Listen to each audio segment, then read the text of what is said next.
The 2 ways that I was able to solve my binge eating in less than 2 months after suffering with it for 10 years. Hi, I'm Nathan. I'm the founder of Autonomy, and we help thousands of Asian guys and girls get in amazing shape and stay in shape forever. Now, most of my 20s, I'd spent yo-yo dieting, binge eating, and eating uncontrollably and felt completely out of whack with everything I did. I couldn't just have one chocolate bar. I just couldn't have one pack of crisps. I'd eat the whole house. Every time I went to a restaurant, I'd be looking at the biggest thing on the menu and taking that down and taking absolute pride in it. The 2 ways that I was able to solve my binge eating the whole of my 20s was, number 1, recognize what a binge is. The terminology is thrown around so much nowadays that actually most people don't know actually what a binge is. If you go into an environment and you feel like you're having an outer body experience where you can't control what's going into your mouth from your hands, that is a binge. If you're choosing to overeat and go to a restaurant and order our main desserts and classify it as a binge, it's not a binge. For most of my 20s, I was classifying that as a binge and it felt powerless over me. But what I realized is that I wasn't binging. I was just choosing to eat more based on my habits, based on my feelings, based on what I wanted at that moment in time. I was just overeating and I was choosing to do so, but felt powerless because of it. And when you get that control back because you realize that you're choosing to do these things, you can then course correct and make alternative decisions. Number 2, the easiest way to solve a binge and restrict cycle is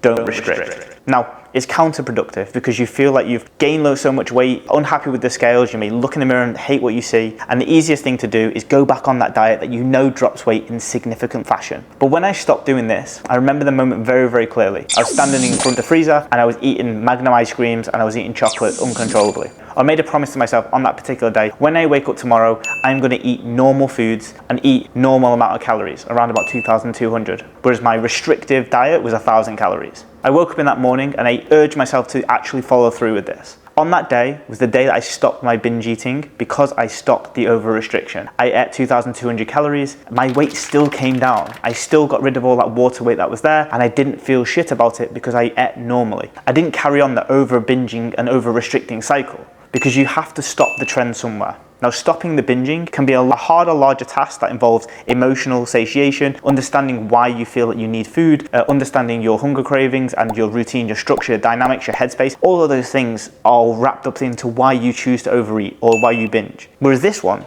is a much easier thing to solve. You just don't go back on the low calories. When you stop this cycle, you can't go back around in this cycle all over again. It stops it right there. And when you realize that even if you eat double what you're eating, which is half what you were eating before, you still drop the water weight off. You still go back into a normal routine. You still lose fat. You still drop water weight from those areas. That you actually don't need to go on that 1,000 calorie diet to drop the weight that you feel so guilty about. It stops that whole cycle. Hope this helps.